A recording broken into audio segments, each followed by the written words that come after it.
Very good morning. I am Ben Kitili at the KTN News Center here in the Kenyan capital, Nairobi. You're just in time for Kenya's premier and only Sunday morning political show. That is Sunday edition here on KTN News. We have a lot for you on the program this morning. We shall be reviewing what has been happening politically speaking in this past week and also looking forward to what will be happening in this coming week. Of course, a big political story has been that grand ruling by the Court of Appeal affirming that presidential election results declared at the constituency level should be final. Is it a victory for the opposition National Super Alliance, which was gunning for that High Court ruling, which had been appealed by the Independent Electoral and Boundaries Commission, to stand?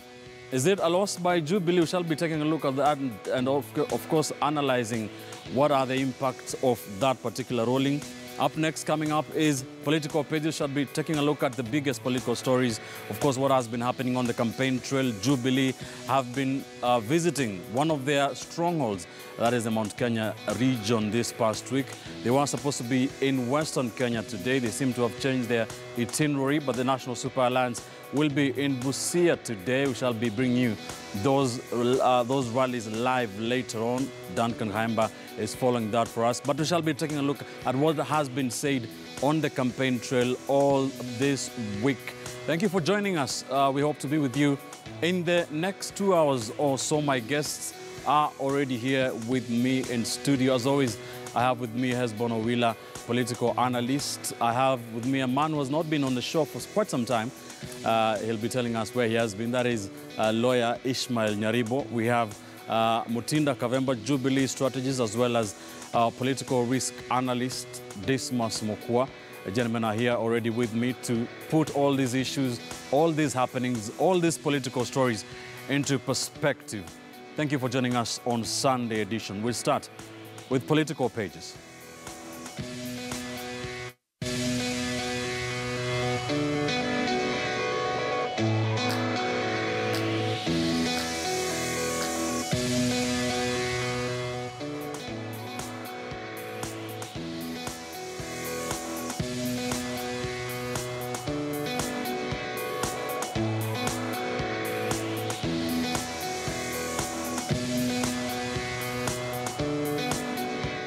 Welcome to the program. Let's get right into it. Good morning, gentlemen. Good morning.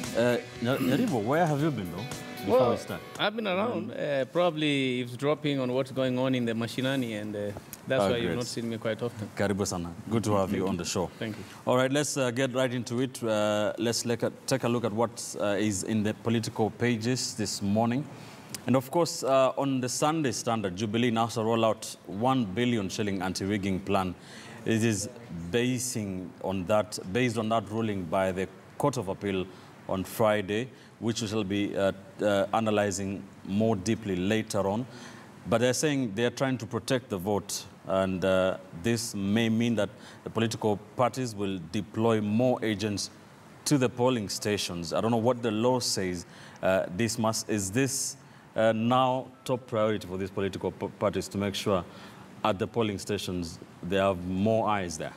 Well, my basic understanding of the law says that a political party or a candidate has got the opportunity to appoint their agents for every polling station. And I think on the face of it, NASA has got an advantage because the 5 members of their coalition, each will be able to appoint a political agent, or rather, will be able to appoint an agent to represent them in the various, the electoral areas.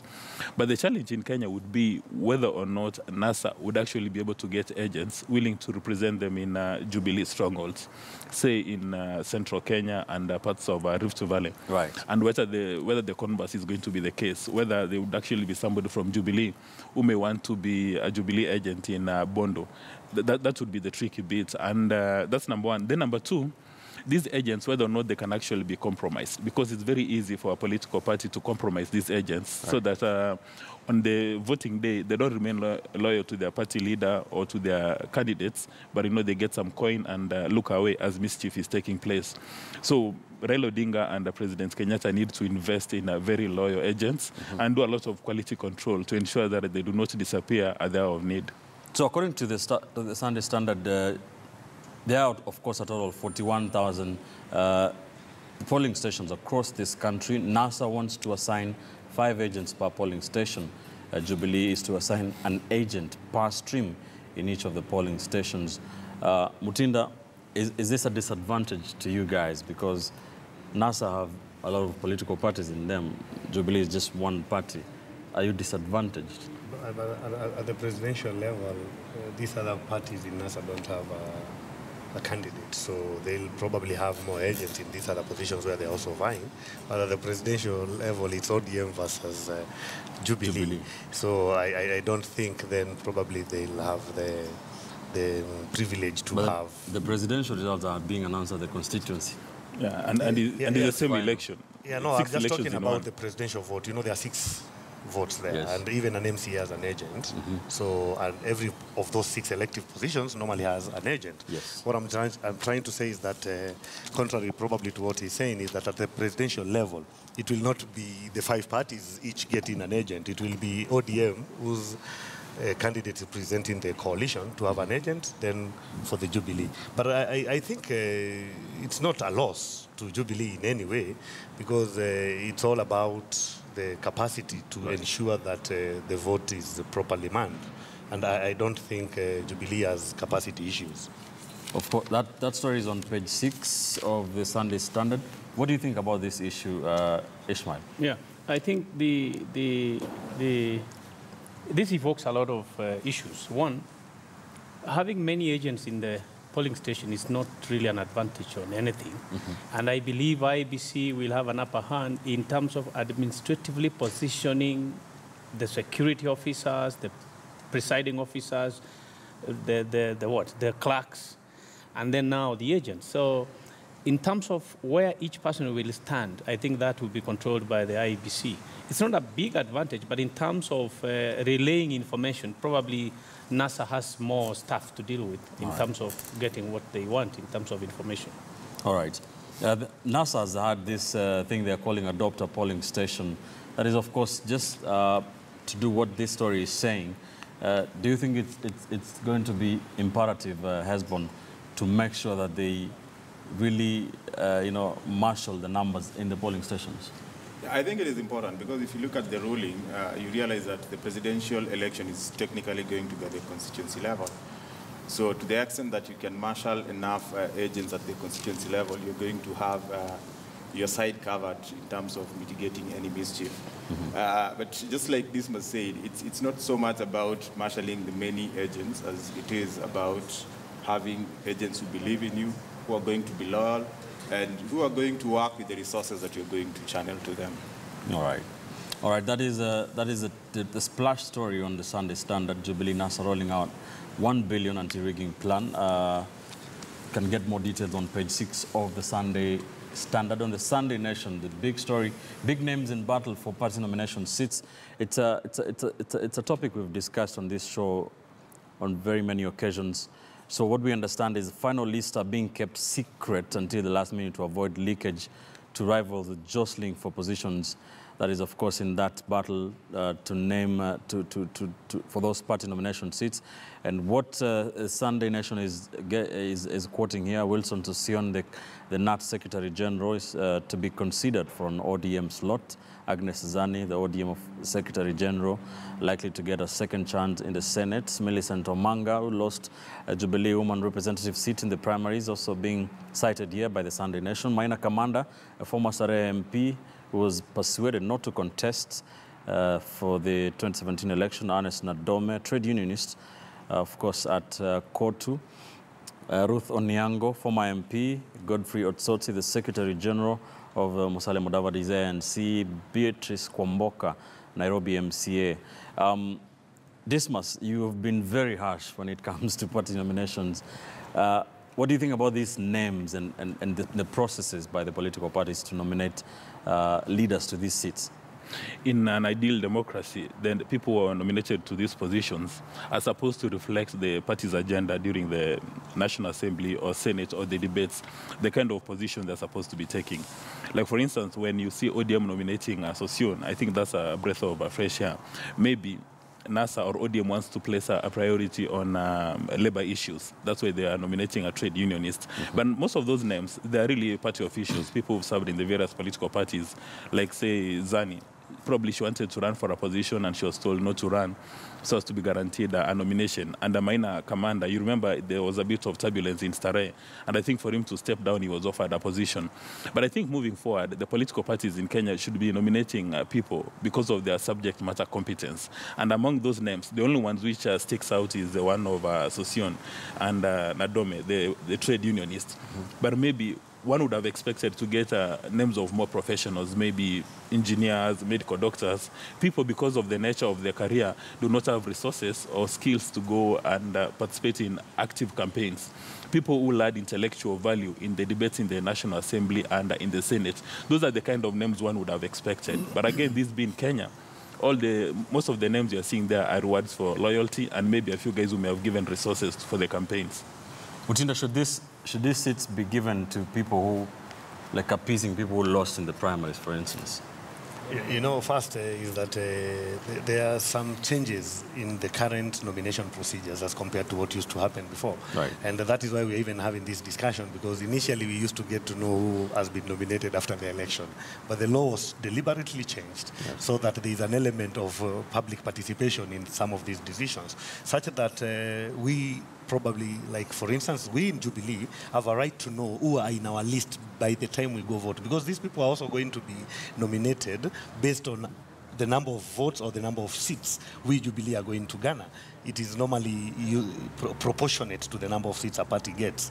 And it would be unfair for people to go and endorse a list that they are not aware of. And that's why these matters are coming up. I think the law is very clear that it actually should be public once it gets to IEBC. And most importantly is the due process, because like the Jubilee Party Constitution is very clear on how this should be done. There should be some advertisement on at least a paper with national circulation, and people then should apply. Probably the question should be, what are the interests that are going, because the law is very clear, the Constitution is very clear. There is, like for the 12 seats in Parliament, there is the labor interests, that is the Constitution now. Then there is the youth, there is people with disability.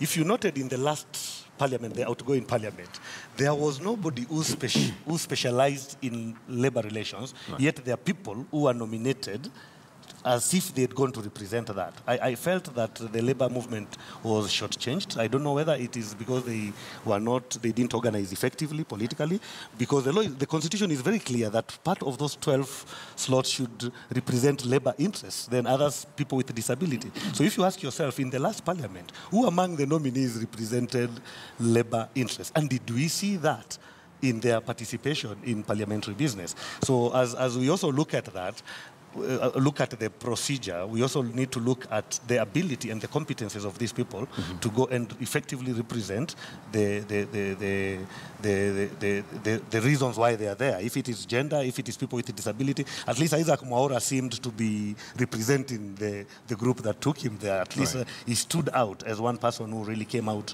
to defend the people who are disadvantaged in one way or the other. But the others, it was probably Sakaja also came out to represent the youth.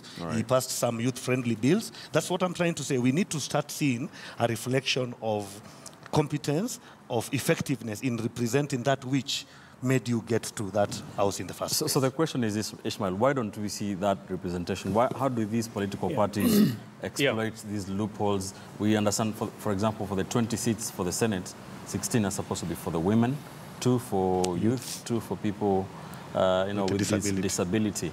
How do these political parties exploit I those think the loopholes? political parties should actually stick to their manifesto, not just for the sake of it, but practically implement what they say. That is one, so that they should open up and many people should apply. These procedures of applying to be nominated should be more open. It should not be given to the party leader to pick people he wants to nominate. I think it should be open, and anybody who wants to apply should apply, so that interest groups can come up, pick a name, and let them apply, and then come, be appointed in an open procedure. The problem here is the party leaders are just picking the guys they want, who are probably their cronies, and end up forwarding to IEBC for final selection. So I think that parties should open up and stick to their manifesto. We've had stories, and the nation is reporting here, the vagueness of these guidelines, that a person who stammers may find themselves in parliament as being interest group. Being with a disability, or somebody, a member of the National Assembly from the rural areas as representing farmers. You know, that is very vague.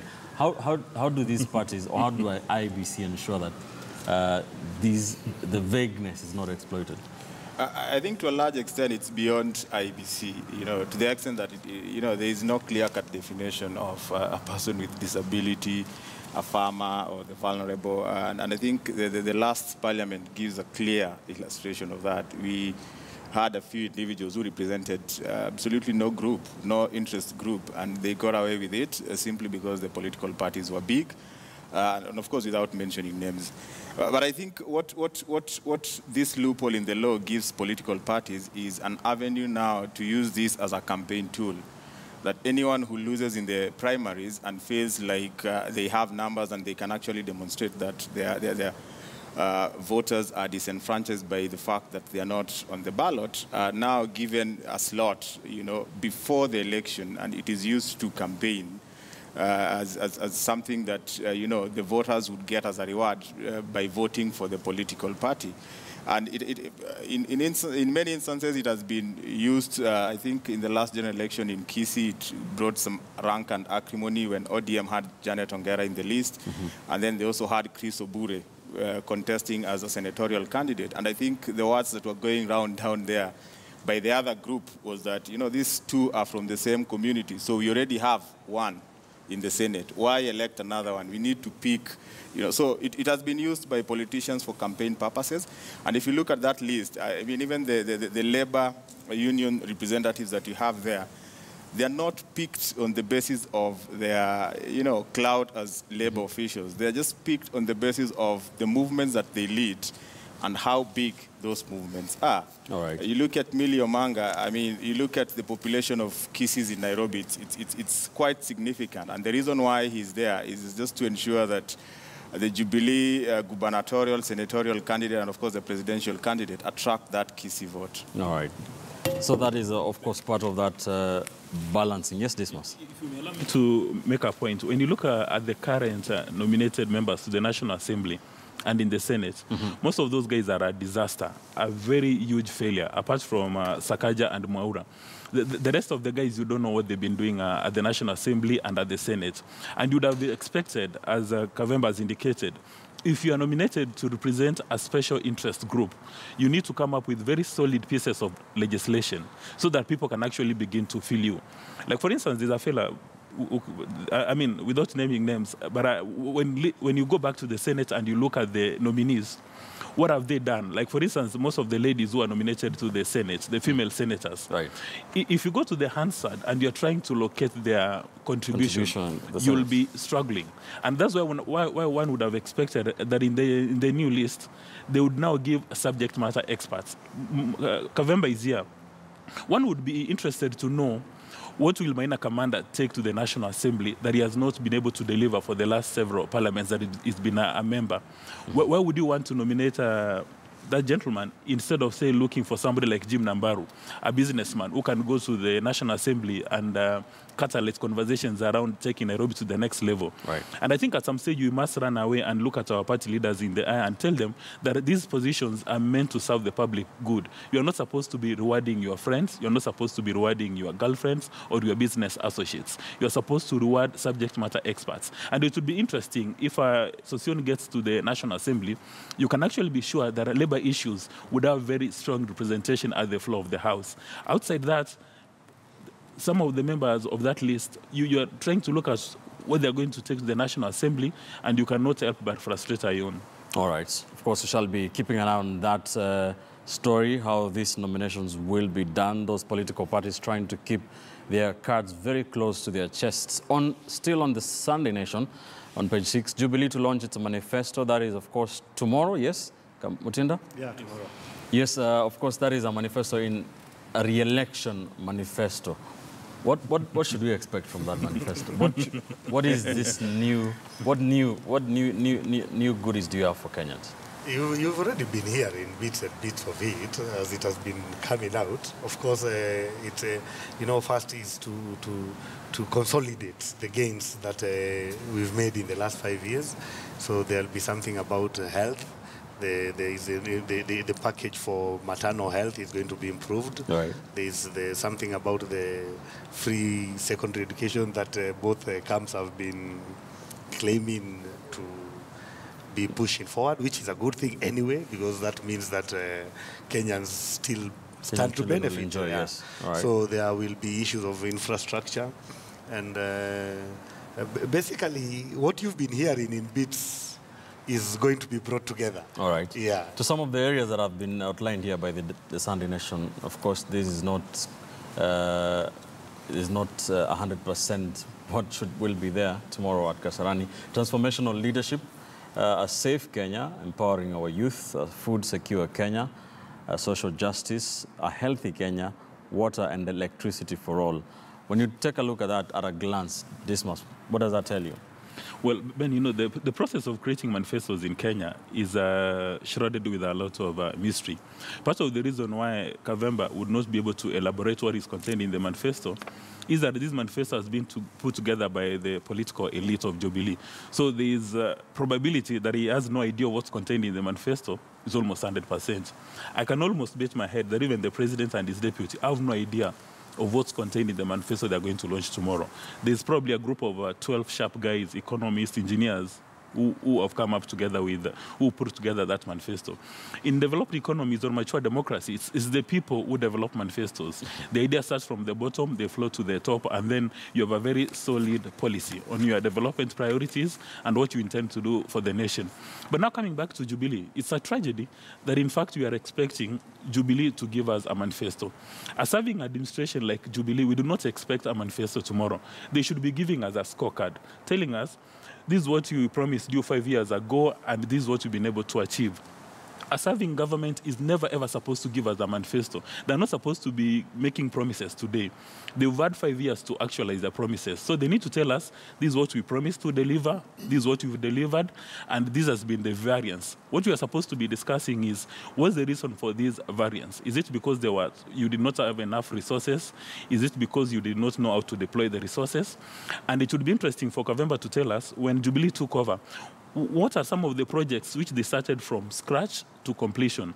He shouldn't be telling us the projects which have been executed, or other projects which were started by the so-called Nusumukate of Raila and Kibaki. They should be telling us, when you took office, we sat in a room, and these are the projects we started from A to Z. And right. That's the way people will be able to judge them. That's the only way we can trust their word, because now we are going to be looking at they're going to launch a manifesto instead of giving us a scorecard. So we'll be looking at promises. And, they've been making promises for the last 5 years. They've been leading Kenya using the future tense. They've been telling us, Tunatenga, we are going to do tomorrow, we are setting aside resources. We want to be told, we've already done this. And you recall President Kenyatta has been challenging Raila Odinga to tell us what he has done in government. And Raila Odinga has taken the bait. And he's been telling us that SGR was put together by the Raila Kibaki administration, and this is what they've been able to achieve.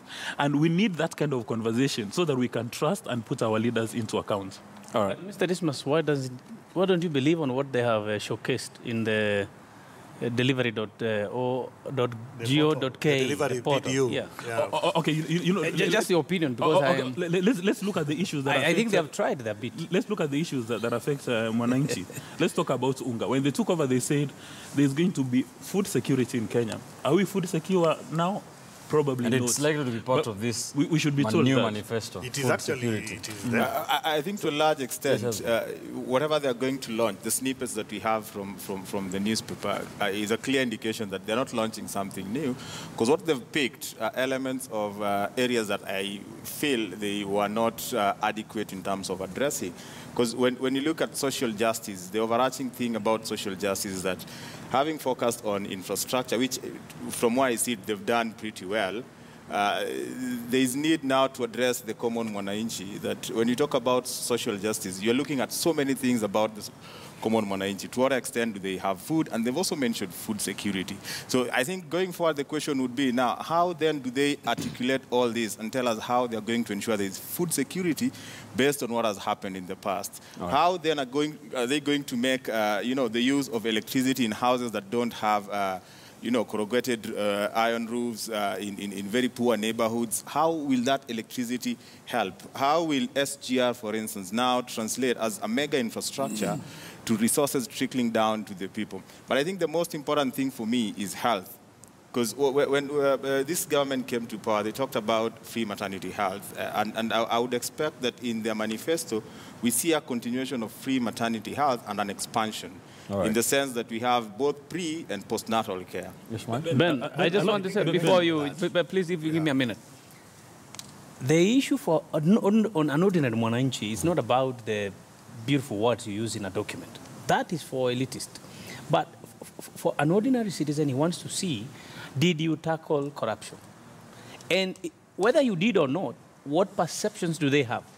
Number two, did you give kids the laptops you promised? In fact, you said within 100 days. Did you give? I know that J Quarter got the tender and they have done a super, job in trying to distribute. But the kids in the villages are just waiting for the laptops. So if that has not happened, and then now we have unga being subsidized to 45 or 90 shillings, and yet it's not in the shelves. So what you have done in terms of infrastructure, it will be interpreted in terms of why did you spend 327 billion. Not whether you have a train operating between Mombasa and Nairobi. The issue for an ordinary guy will be, why did you spend 320 billion instead of spending 150? Exactly. So I do not think they will be able to convince the masses in terms of putting a document either in the portal or in a booklet. And that's what I wanted this much to comment. And he seems to have changed heart and supporting. Let me buttress that point. When you talk about creating, or rather tarmacking 10,000 kilometers in Kenya, and Raila has given so many examples of that, but when you're putting up a road is so disruptive that you are told you have to divert, you have to use different routes to get to wherever you are going. That kind of a project, you don't need to see it in a government portal. You'll actually, when you wake up in the morning on your way to work, you'll see evidence. You should feel it happening. And the moment you are told that if you want to establish whether or not Jubilee has been a success, you go to a government portal, then in my view, that's a communication strategy which has gone wrong. About this portal thing. Because, the truth of the matter is that Kenya is a very vast country. And the government is doing different things in different places at the same time. Right. And it is not easy for you to get to know what they are doing if the government does not put it in an organized manner. We need see it. Of course, those who are in those areas where those projects have been done have been feeling it. Yes. But how do you get to know or feel when you're not in that visit? If you're in Turkana, for instance, and there is some water project that has been done, you will feel. If you used to go for 10 kilometers to get water, and now you know you're going for 2, you felt it. But the thing is, how do I feel that when I'm in Nairobi? The only way I'll get to know that that happened is through communication. And you have to give government credit for the fact that they've gone out of their way to provide information. What people should be doing is to challenge the accuracy of the information provided. That would make a bit more sense, but not just to rubbish it. I think in this era of freedom of information, we need to commend the Jubilee government for going out of their way to showcase what they've done. If the people who have a problem, then they should be telling us, no, this one, we don't think this really, then I would really, that would be an accountability issue. The issue with Kenyans, they like each other a lot. So if I am not in Turkana, and I see, what's the name, and I see Turkana governor, Nanok, coming up and say, I am not happy with what the government is doing. I mean, I don't have time for to go to the internet. Nanok was clear why he was not happy. It was about sharing of revenue. I think, don't generalize that. Maybe this should look at disruption in terms of what is happening around him. And even here in Nairobi, for the fact that maybe he doesn't travel to Turkana, along Ngong Road, I think we've had enough disruption. And you can easily tell that there's a lot that is going on. The question is, if you're looking at what the Jubilee government has done, what kind of tinted spectacles do you have? Because there's a lot that they've done. They may have challenges in terms of articulating what they've done, and have a big issue with the portal also, because you can't tell us that what we've done is in the portal. Let us see the people. talk about what you've done and not necessarily the portal. Right. And that is what the government has missed. And another big thing with this grand project that will follow this government for some time is the corruption issues that surround them. Whether they are true or not, I think that is the biggest issue. All right, let me let Dismas have the last word on this. You know, this government, or rather Jubilee administration, was elected on the platform of Chapter 6. They said it was going to be a government anchored on integrity. And people said, President Kenyatta, you can take his word to the bank, that he's going to place a premium on Chapter 6.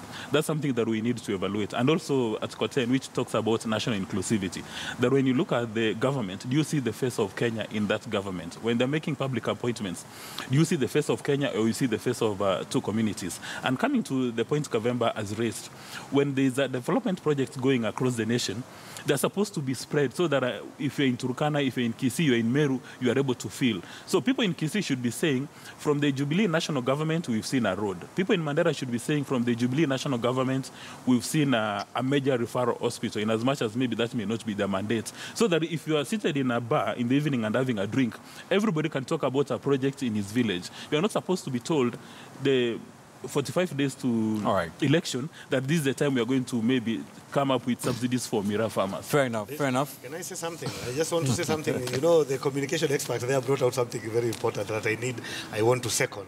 That probably as Jubilee going forward, we also need to change the way we are communicating so that now we focus on the end user testimonials. Yeah. We need to see mothers giving experiences of how this maternity package helped them. We need to see people who never believed they'd have electricity in their houses sharing their experiences and what difference. That would be much better than seeing Dr. Mailu explaining about what he's doing in the health ministry. Right. Probably the beneficiaries and the end users need to be brought forward to give more testimonies as to how they're appreciating probably should these hire Hezbon. But you know, the testimonials he's talking about are actually running in government adverts. There's an agency called Government Delivery Project, something like that. They've been running those adverts the last couple of days. And they now introduces another fundamental issue. Is the government of the day supposed to use public resources to advertise that these are the achievements we've been able to do? And when you look at the Constitution, Ishmael is stated right here, you're not supposed to be doing that 3 months before the election. Well, that's another topic, another whole discussion. Let's leave it there in terms of the political pages. They've looked at the newspaper headlines this morning. When we return, we shall be delving into a main topic of the day, and of course that is the big ruling by the Court of Appeal or affirming that the presidential election results declare that the constituency level should be final. The details of that discussion next. Don't go too far.